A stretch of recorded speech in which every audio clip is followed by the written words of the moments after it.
A blustery winter's day, yet one man leaves the warmth of his home to search for pine branches for a mid-year Christmas celebration.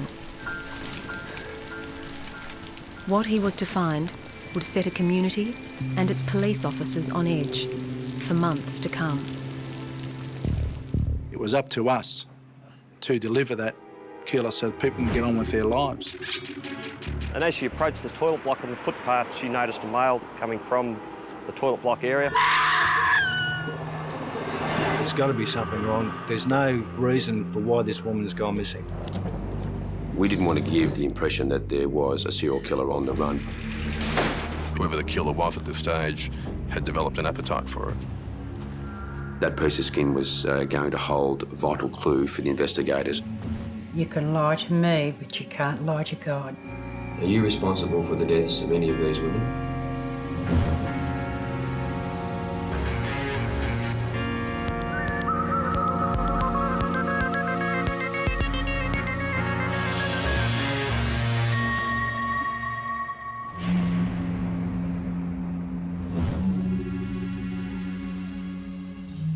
When a young girl's body was found in this park in the teeming rain, police had the odds stacked against them. They would need to call upon all of their investigative and forensic skills to solve a crime that even today sends chills down the spines of those who lived through it.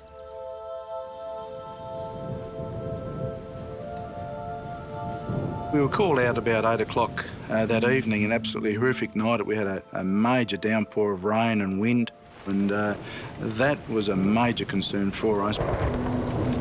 The potential for loss of evidence is enormous in an external scene like that.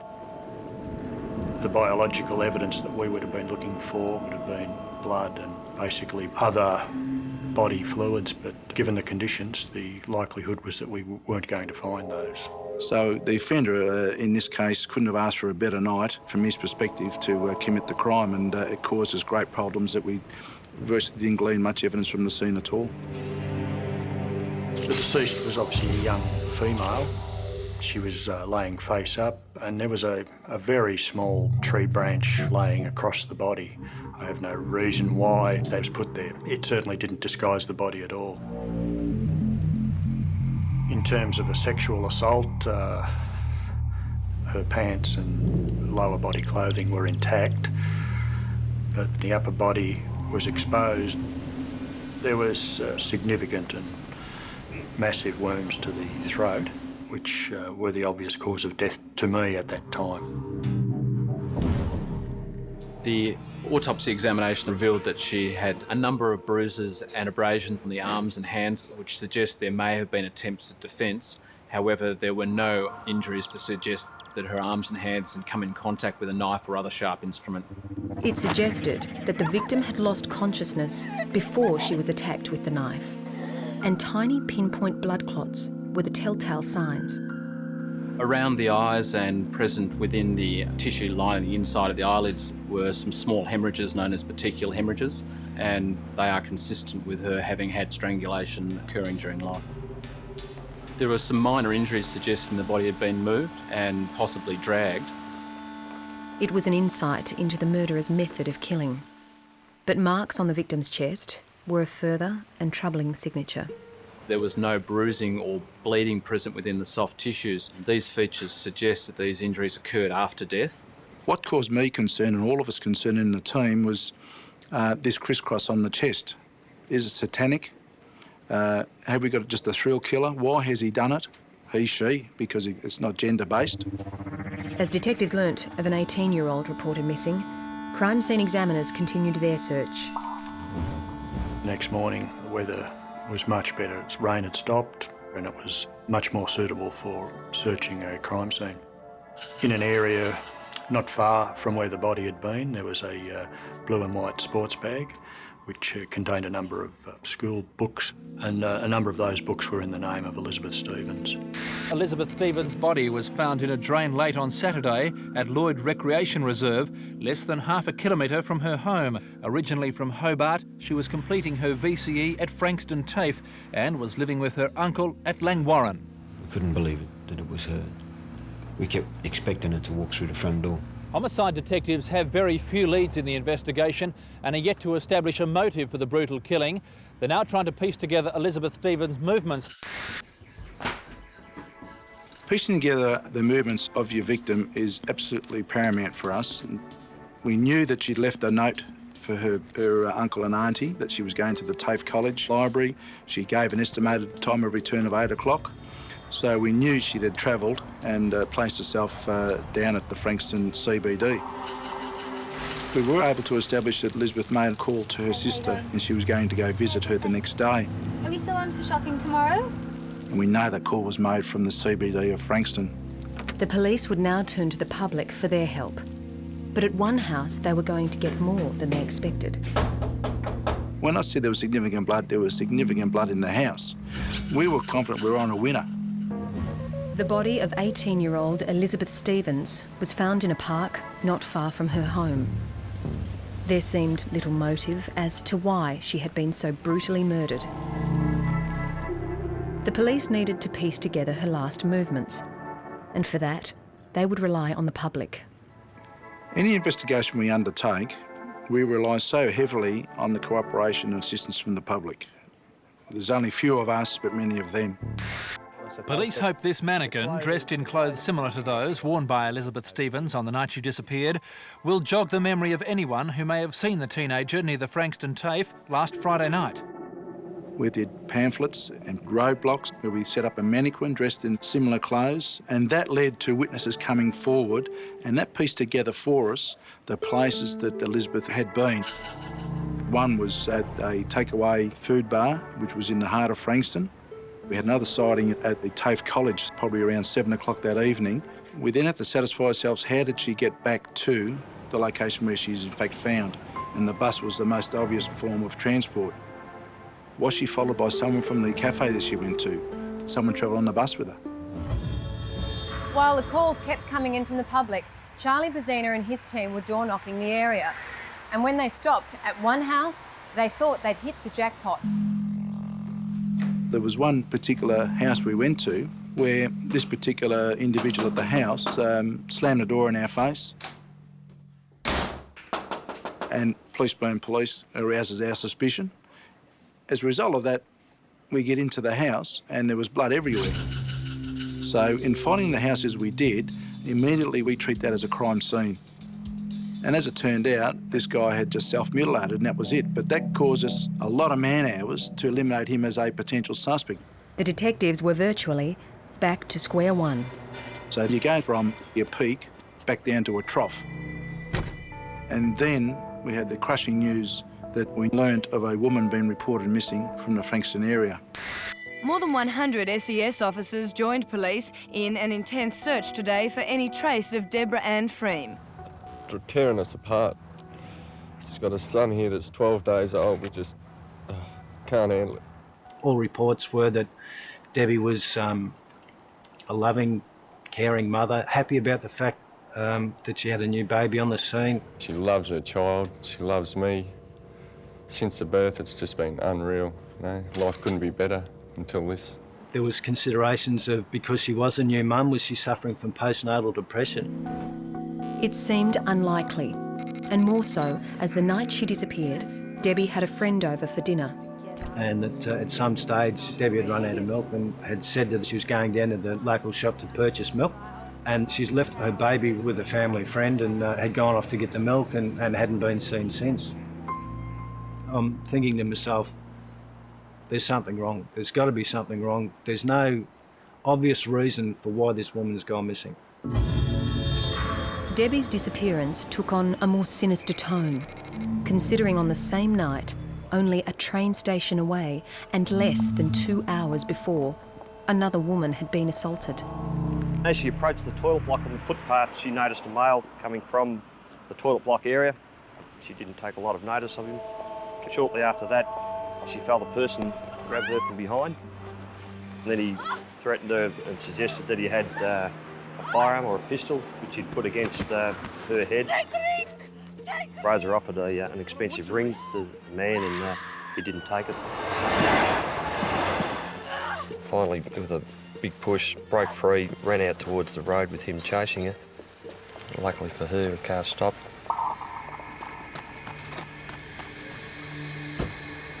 While Rosa Toth escaped and was now safe at home, police were still searching for 22-year-old Debbie Freem. Myself and one of my other colleagues had decided that because we knew Debbie had gone to get milk, we were going down to check the local milk bars, and we were travelling back to the office when I saw a silver car fitting the description of Debbie's in Madden Street, just outside the Christian Life Centre, I think it's called. There was a V-shaped dent in the bonnet which indicated that she may have been involved in an accident. Police are also appealing to anyone who may have information about an accident involving Debbie's silver pulsar found 2 kilometres from home late yesterday. According to Debbie's de facto, it didn't have that damage when he left it on Thursday. We examined the car at that time and took photos of the car. The weather was closing in, so it was important to remove the car as quickly as possible. So we then took it to the Forensic Science Laboratory and put it undercover there for further examination. The damage to the front of the car extended from the top of the bonnet down through the grille to the number plate. This indicated to me that it had struck an upright object, possibly a street or road sign, a fence, something fairly tall. To identify what Debbie's car hit and get a possible lead on where Debbie was, the number plate, which had tiny orange smears on it, was removed for testing. I examined the substance using a very high-powered microscope to analyse the elemental composition. This was not paint or plastic or timber-based, but related somewhat possibly to a soil or to crushed rock or even brick.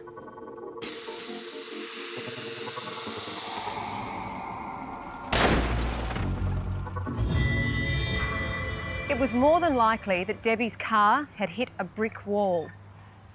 But was it on her way to get the milk or after? No milk, no groceries, or her purse were found in the car. But other ominous clues were there. When I examined the car, I noticed that the driver's seat was in a reclining position and pushed nearly all the way back. I gained the impression somebody larger than Debbie drove the car to Madden Street.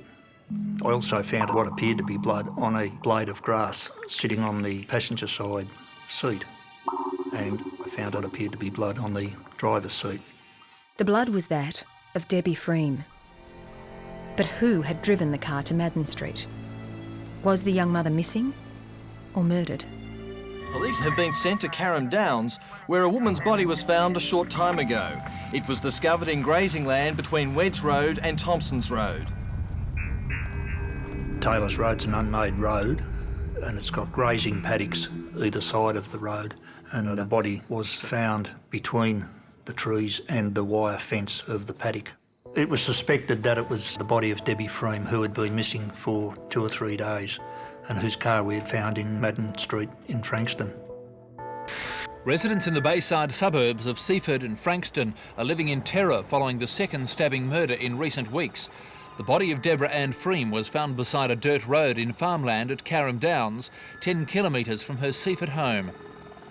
Unfortunately, there was nothing at the scene to indicate who the offender might have been. We were still up in the air at that stage. But while clues to the offender weren't present, he had left telltale signs that might link him to the murder of Elizabeth Stevens, whose body was found exactly 1 month before. The body was covered by broken branches, and even though I didn't go to the scene of Elizabeth Stevens, I knew that her body had vegetation placed on top of it too. On the grass near where Debbie was concealed, there was a large amount of blood. This indicated to me that she was killed and then hidden behind the bushes. Her dress was pulled up around a midriff and her underclothing was intact, the same as Elizabeth Stevens. She's died from multiple stab wounds, not only to the neck region, to the, as I said before, the upper body, in what can only be described as a frenzied attack. When Debbie Freem's body was discovered and after the post-mortem examination, we're in a position to compare the sort of injuries and the post-mortem injuries from that victim against the first case. And what we did notice was that there was evidence of strangulation, there was a similar pattern of stab wounds, there were post-mortem injuries. So whilst there were a number of indicators that certainly led us to believe that there was a possibility it could be the same killer, we didn't want to give the impression that there was a serial killer on the run. The problem facing the police was that 2 other young women had also been murdered in the area within the last 3 years. The body of 25-year-old Michelle Brown was found in March last year, and Sarah McDermott was abducted from Cannock Railway Station in 1990. Her body was never found. The connection to a serial killer was inevitable. If there is a serial killer at work here, it's places like this where he stalks his prey. This area is full of young women and single mothers, people who used to feel safe here, but no longer. My husband won't let me out after dark unless I've got one of the dogs with me. Suburbia is not a safe place to live anymore. I have to go with my husband, I don't feel safe with a girlfriend. Your friend's up the road, but you're too scared to go and see them. The bad guys are winning and that makes you angry. I go to the nightclubs and that, and there aren't that many single girls going there now, because it's too dangerous for them to be out at night time. Police are pouring resources into finding the murderer, who may well be a serial killer. It was clear that a lot of people in Frankston were frightened, too frightened to go out at night. We were all expecting another murder. You know, it was just this, whoever the killer was at this stage had developed an appetite for it. The most important thing was to try and catch the killer. You publicise the locations of caravans, as many photos of Elizabeth and Debbie, information about the car that she was driving, anything that might lead to the killer. A number of people rang in as a result of police to the community from the media. Witnesses that came forward said that they'd seen a tall man return to the vehicle after it had been located in Madden Street and enter the vehicle and take some goods from it. Some of the other reports we got indicated that Debbie was seen in the vehicle with a male, that the vehicle was driving erratically through the streets of Frankston. There'd been some attempt to flash high beam, which gave the investigators our first clues that Debbie had in fact been abducted. We were confident that the offender had driven the vehicle back to Madden Street, and the main clue it gave us was we thought he lived within a walking vicinity of that area. And in order to flush out a potential offender or suspect, we called upon the services of our criminal profiler. I was asked to have a look at the 2 murders that had occurred to that point to see if I could provide some insight in relation to the particular individual that might be involved in committing these murders. Typically, serial killers start their killing between the ages of 18 to 24. These kinds of individuals have a very rich fantasy life. They get pleasure out of fantasising about selecting their victims, the kind of victims and how they're going to kill them and what they're going to experience during the killing. So if you're fantasising almost every minute of your waking life, it's very difficult to hold down a meaningful job. There was enough information, enough evidence available to me to conclude the killer was a local. You don't go and commit a murder in an area that you're totally uncomfortable with, because that would be your greatest exposure. So he would fit into the local community. He wouldn't attract attention. It was perfect for him. From that information, the police produced a questionnaire and were going to target an area in Frankston where the profiler believed the killer might live. But just as they were about to commence the door knock, another young girl went missing.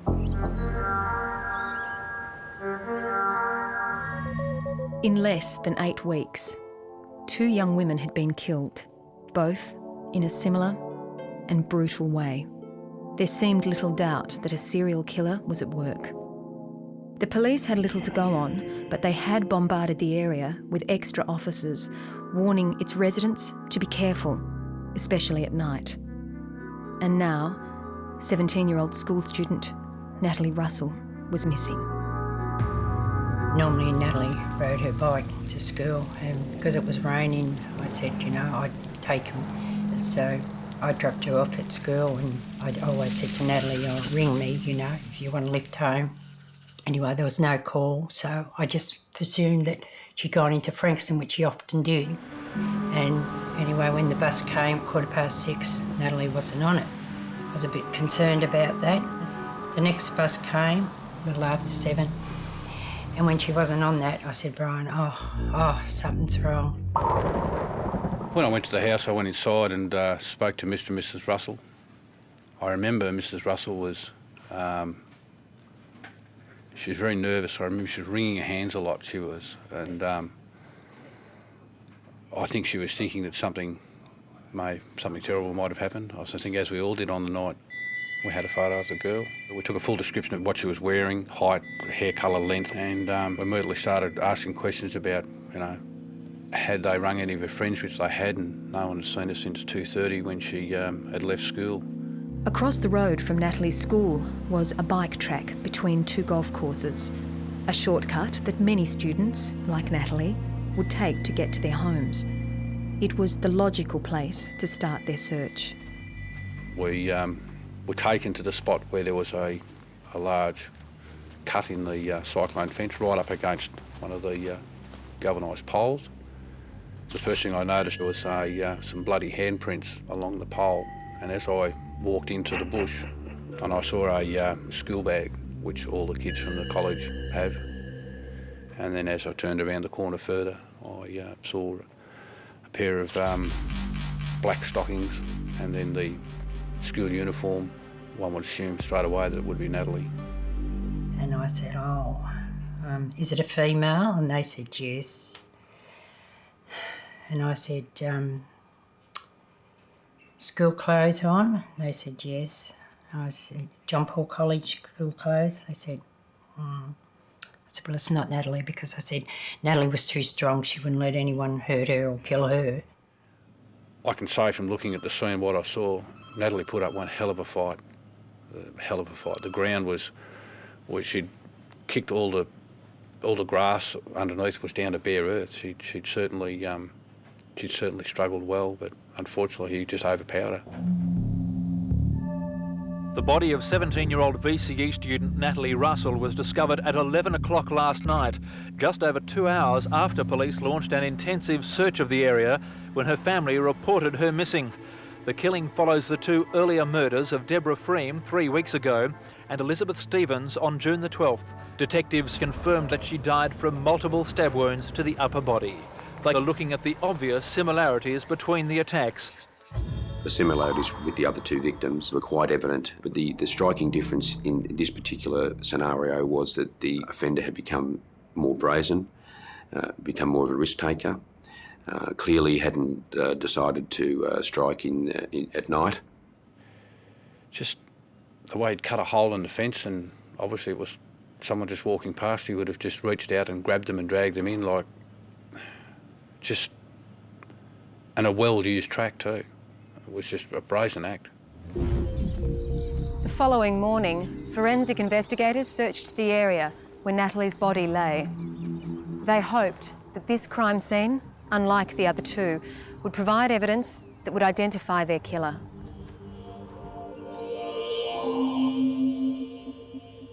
We noticed the hole in the fence on the western side of the track had been cut, and further down the track there was another hole in the fence and also one on the eastern side. I collected samples of wire that had been cut from these holes. The cut wire was very significant because if we were able to find a tool, we could match that up to the cut wire at the scene. In the hole at the northern end of the track, there was an amount of blood smeared on a fence post. The blood may have belonged to the offender, but it could also have come from Natalie as well. In behind this hole, there was a bushy area where the body of the deceased was laying.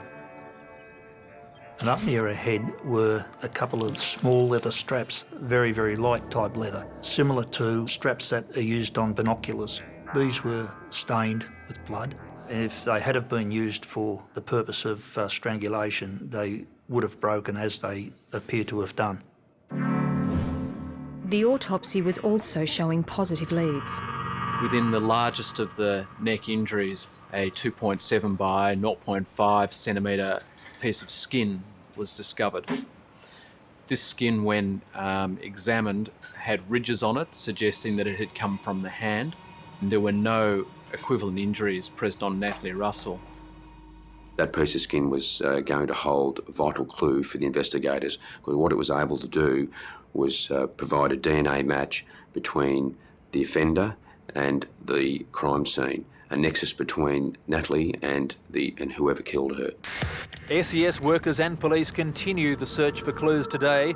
Dozens of golfers were turned away as police closed the courses and sealed off an area covering more than 3 square kilometres. We're certainly interested in hearing from anybody who may have seen a person, or male person in particular, loitering around the golf course. That plea would be answered by a young cop fresh out of the academy. His notebook would hold the missing piece of the puzzle the detectives so desperately needed. The small community of Frankston, only an hour away from Melbourne, was the target of a serial killer. It was up to us to deliver that killer so that people can get on with their lives. The criminal profiler suggested the murderer was 18 to 24, unemployed and a local. Police were now door-knocking a particular area in which they believed the killer lived. More than 150 detectives from almost every Victorian police squad joined forces in Bayside Frankston today to begin Operation Pulsar. As the door knock began, Detective Wilson learned of a potential and exciting lead. 2 young constables came to the task force office reporting an incident. They'd been called to the previous day, the day that Natalie Russell went missing. We received a call to attend Sky Road in Frankston for a suspicious vehicle, and when we got there we saw a Toyota Corona, a yellow kind of car.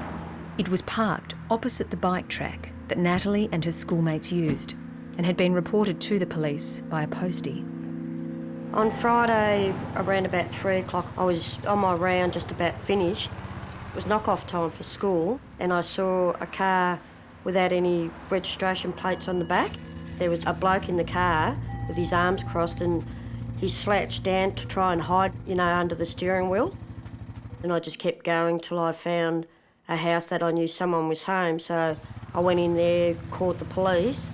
When we got there was no one at the car. It had no registration plates, and we noticed a interim registration label on the front windscreen. I noted the registration down, and then we decided to have a look around at some of the houses that were on the same side of the street as the car. So we did a bit of a door knock, had a bit of a look across the road. There was no one around, so we just made sure that we had all the details right from the car, and then we left. The following day, they brought that information to our attention, and that was a significant breakthrough. I felt quite optimistic about 2 main issues here. This person was right at the scene when the killing occurred, so we either had potentially a first-grade witness, or we were for the first time in this investigation, we had a real suspect we could look at. The car was registered to a Paul Charles Denyer, and his flat was smack in the middle of the area police and their profiler had targeted. We knocked at the door and Paul invited us into his flat. He was quite relaxed. He was extremely friendly, eager to answer our questions, very, very cooperative. I noticed that he had a number of cuts on his fingers, and I invited Paul to come back to the police station at Frankston. Before continuing, I must inform you that you're not obliged to say or do anything, but anything you say or do may be given in evidence. Do you understand that? Yeah. What is your age and date of birth?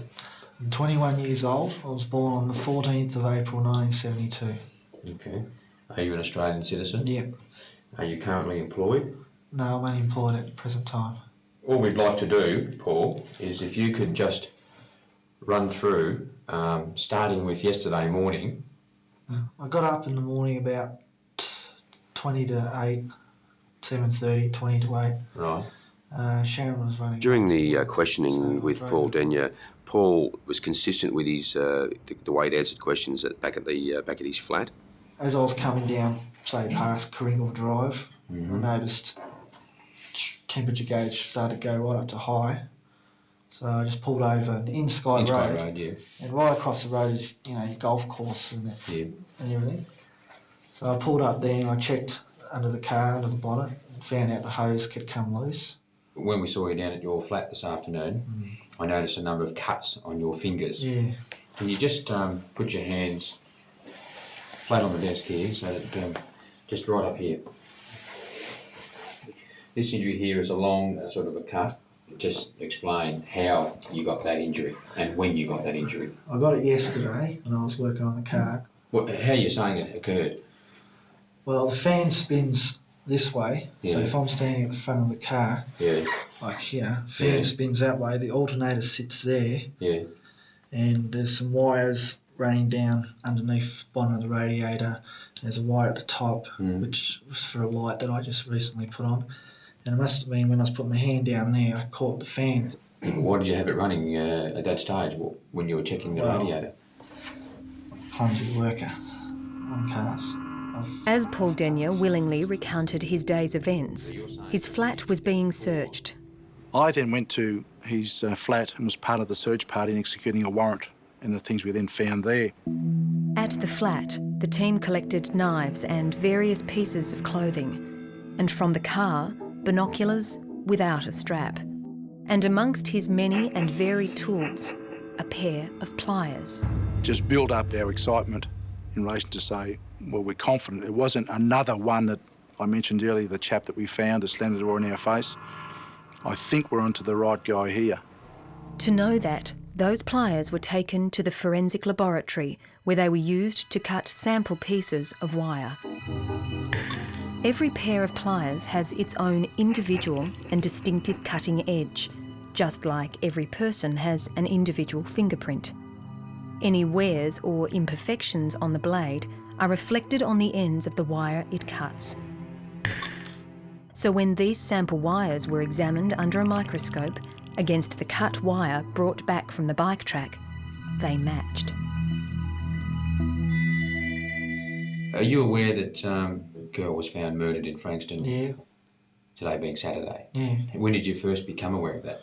Well, I saw some police cars and everything when I was driving up Sky Road this morning, and SES workers. So you saw SES workers and all that in Sky Road? Yeah. And they had some white tape across the walkway. And I saw you. Sorry, you saw me? Yeah, I saw you, and I saw the other guy. And that was, what were you doing when you saw that? Where were you going, or what were you doing? Oh, we were going up to the wreckers. He seemed to be able to have an answer for every occasion, where he was, what he did, which certainly gave rise to suspicion because nobody has that sort of recall, in my view. Yeah. More disturbingly, Paul Denyer could recall every minute of every hour on the very days that Elizabeth, Debbie and Natalie were murdered. Yesterday, your car was parked opposite the location where the body of Natalie Russell was found. On the night that Debbie Freem disappeared, you walked over to Kennedall Railway Station, missed the train and walked back. And on the night Elizabeth Stevens disappeared, you walked in a very close proximity to Lloyd Park on your way to pick up this battery. Do you think that's fairly coincidental? Yeah, it is. In all the circumstances? Yeah.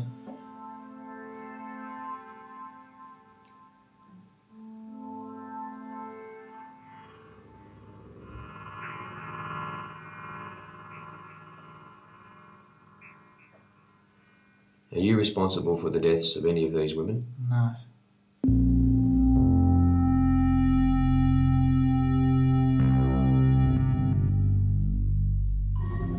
Police were continuing to interview their prime suspect, Paul Charles Denyer. Not only was his car in close proximity to the murder scene of Natalie Russell, but his flat contained evidence that linked him to that scene. His hands also had suspicious cuts. A sample of your blood is requested for the purpose of confirming or disproving your involvement in these matters. We asked Paul for a blood sample and a sample of other tissue so we could establish a match between skin found at the post-mortem of the Russell victim and himself, so we could tie him to the murder. All right, we're just going to suspend the interview for a short time. Is there anything else you want, like a cup of coffee or a glass of water? Yeah, I would like another cup of coffee. Yeah. How do you have your coffee? White with two. All right, I'll get you a cup of coffee, all right? Just have a short break. At that particular time when he was sitting there, he was starting to realise now that blood samples were being requested and the DNA may link him to the scenes, and he knew that we didn't believe any of his story. Do you think that's fairly coincidental? Yeah, it is. In all the circumstances? Yeah. I think he knew that the game was up, so to speak, and whilst we're waiting for our forensic experts to come and take various samples, Detective Darren O'Loughlin was looking after Paul, and Darren was wearing a cross that you could see through his shirt, and Paul asked him if he was a Christian, and conversation ensued about that. You spoke to Detective O'Loughlin here, and you told Detective O'Loughlin that you were responsible for the murders of the three women. Is that correct? Just tell us in your own words, Paul, what happened in relation to the death of Elizabeth Stevens at Langwarrin.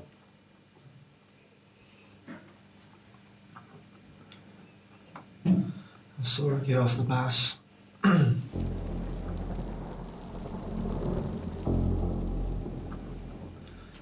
walked up behind her, stuck my left hand around her, ran her mouth like this and held a gun to her head right here. I started choking her with my hands, and she passed out after a while. And then I pulled out the knife, and I dragged her to where she was found. Then I threw 2 branches on her body. Can you tell me why you attacked her on that night? Just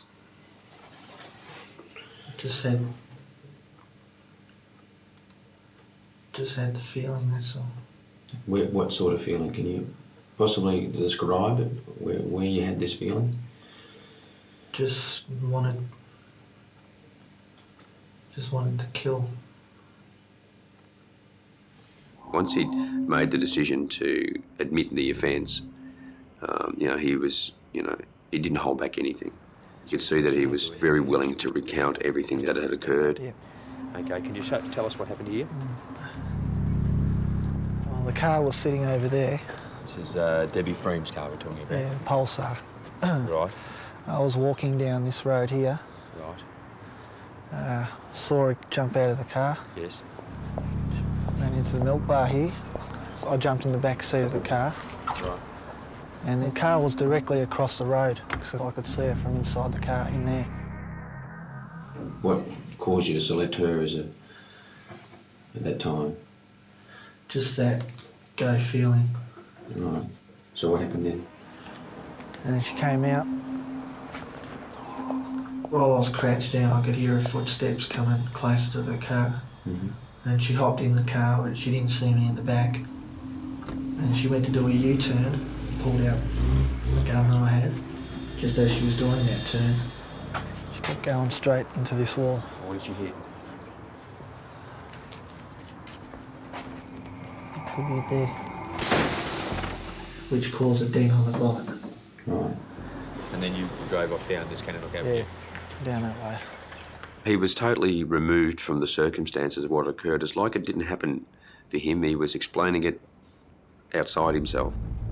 He then took Debbie to Taylor's Road, where he strangled and then killed her with a knife, like he did with Elizabeth Stevens. I dragged her about a metre into the trees and where she was lying against the fence. And I broke off 2 branches off the nearest tree and threw them over her body. And I hopped back in the car again and I adjusted the seat to match my height because she was a lot smaller than me. And headed back Madden Street. Why to Madden Street? Wasn't too close, wasn't too far from home. The next morning, just as witnesses described, Paul Denyer went back to Debbie's car and grabbed her groceries and purse. I wanted to see what her name was and everything out of her wallet, so... Right. I took it up to the golf course and buried it.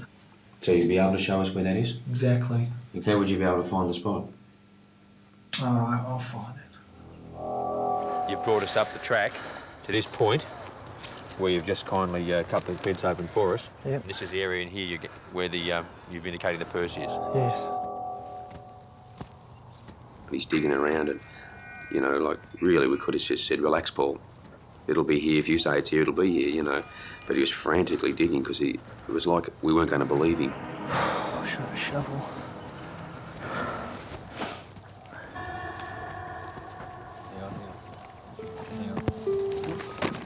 Just hold it there. Just shake it with the mud off if you can, mate. So that's the location where you buried the purse? Yep. And who does that purse belong to? Debbie Frame. I'll put it in the bag.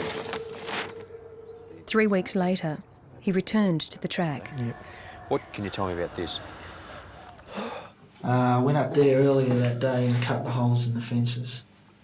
What did you use to cut the holes in the fences? Pair of pliers.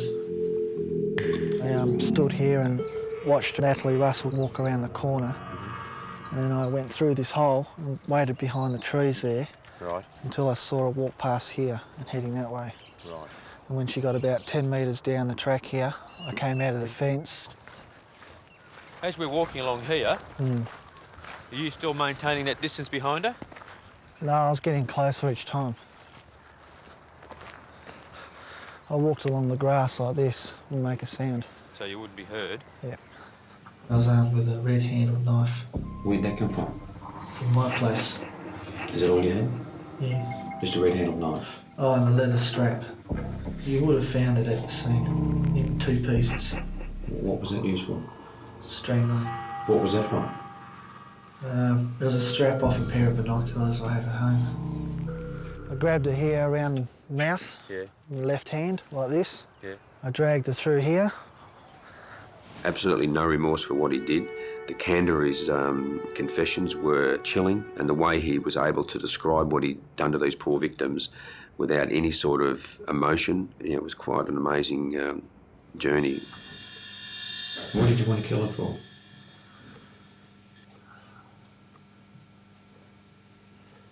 Just same reason as before. No, I've always wanted to kill. Since when? Since I was about 14. Apart from his callous descriptions of the 3 murders, he also admitted to assaulting Rosa Toth on the same night as he killed Debbie Freem.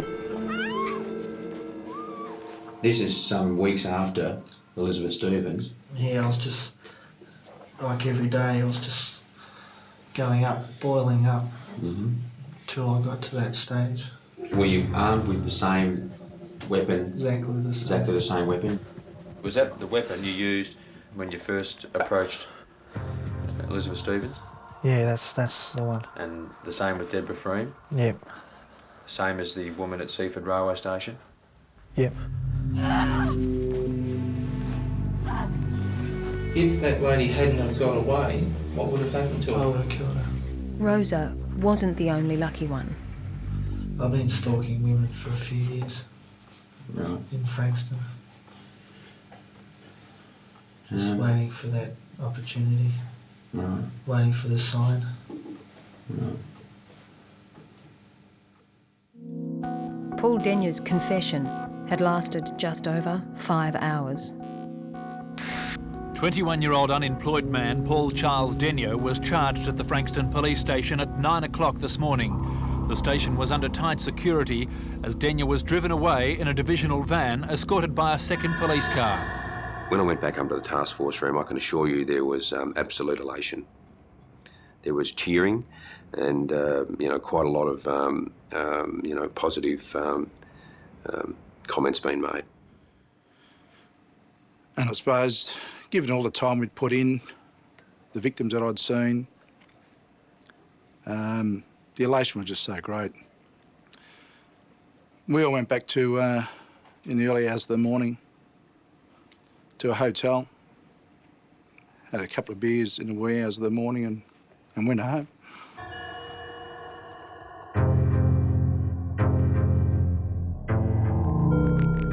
And then when it was over, he stood up and he walked all along and he spotted me and he just stood there and stared at me and said, "I'm sorry."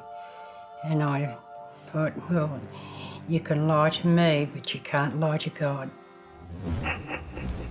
Right now, Paul Denya is behind those high walls under maximum security, serving a minimum sentence of 30 years. So, having murdered 3 young women and abducting another, Daniel could be out on the streets at the age of 51. That was just a real kick in the teeth as far as we were concerned, that he could do that to these young women, and the law would basically give him a lousy 30 years for 3 murders. Because how many times has it happened, they get out, they'll do it again. There's just no way that he won't do it again. That's what he is. He's just a murderer.